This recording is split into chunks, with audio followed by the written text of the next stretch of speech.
Facebook, it's because we love you and not because someone shared it. There's nobody here who doesn't want to be here, and if there's anyone here who doesn't want to be here, then we have a beer for you. So raise your hand. Wait, there's a beer? There's a beer. I knew it was PJ. I knew he was one. The beers are for the talent. Oh, well, like apparently I have to read a poem or something like that. So we did a show today at the Lloyd George Federal Courthouse, and we were introduced by Lloyd George.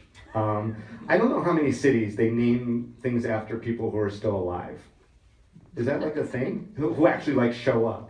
It's like, hey, it's my courthouse, and he like just took over, and then he told stories, the same story that I've heard from Lloyd George. And if anyone's ever met Lloyd George, he tells the same story every single time for at least 20 years about when he was a lifeguard at the Flamingo Hotel, and Frank Sinatra asked him to bring him a screwdriver, but because he was a good Mormon kid, he literally brought him a screwdriver and didn't know that was a cocktail. And it was marginally funny the first time, but literally 20 years of that story, you want to find a screwdriver and stab a federal judge in the neck. And that is apparently very efficient to do it in his own courthouse, because you'll just get taken care of right then and there. So this is going on the internet, you know. Oh, I like that guy. Senior judge. So anyway, it gave us a introduction, and it was far better than anything I'm going to do today. So he didn't even really say our names. Who are we? We're the Three Wise Guys. This is a show that we do all the time. We're glad to be able to do this with our friends, and we just thought it'd be a kick to record it. And I figured I could ramble, and that would all be eliminated in post, so that'll be good. So we usually gather around the holiday times. We usually do holiday pieces, and we've been doing this for what, 15 years? Yeah. Wow. And we No, 20. Longer. 20 years. Yeah. And 1995. we never do it at the same venue twice, and there's a reason for that. So, but today was pretty much to do it for 70 octogenarians who were there for a free buffet. That pretty much is the be-all, end-all. We have an entire new set of fans who is good for us, at least for the next 2 years before they die. And some of them, and it was every mode of assisted transport that one could have inside a building in one space. And then there was one lady who was she was on a scooter, and she had a cane coming out of the scooter. And I was like, okay, she goes, oh, this is my friend's cane. Oh my God, I better get to him because he can't come in.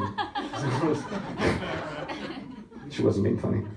All right, so I'm gonna do 3 things. One is a poem, yeah, and then I'm gonna read from my novel, and which sounds less horrible than it really is, and then I'm going to tell my origin story, like Wolverine. So That could take a while. That could take a while. Actually, it probably only took about a half hour. So I'll sum it up. So this is called My Apology to Las Vegas. I'm sorry, Las Vegas. I let you down. I ate your forbidden fruit, waiting to be banished, but then realized yours is not a banishing town. You're an open arms. You're a big smoky hug.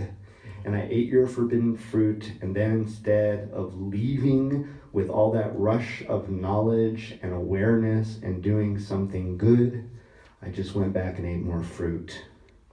There's a reason that the fruit is forbidden. It's not because it's delicious, because it's not delicious. It's just really, really good default fruit. I have a theory about Adam, the original Adam. He bit the apple, he was banished, he wrote the Bible, he was tripping on apple, and he wrote a book, and it was the last book that anyone ever needed until people needed another book. And then more fruit appeared, and more people were banished, and when they were away, they wrote more books, and people kept doing this until I showed up in Vegas. In Vegas, he offered me a trade. He said, have some fruit. Now, use the knowledge. But I didn't. I just kept eating the fruit. Try as I might to do something other than that, I ate the fruit. I just kept going for the fruit. And they weren't apples, because This is Las Vegas. They were cherries. Cherry, cherry, cherry, as far as the eye can see, throughout the desert, cherries blooming everywhere. And I let you down. I'm sorry, Las Vegas. But you knew this was coming. You knew it the minute I proclaimed empathy for the devil. The only way for me to solve your puzzle, to conquer this conversation, was to leave, but I can't leave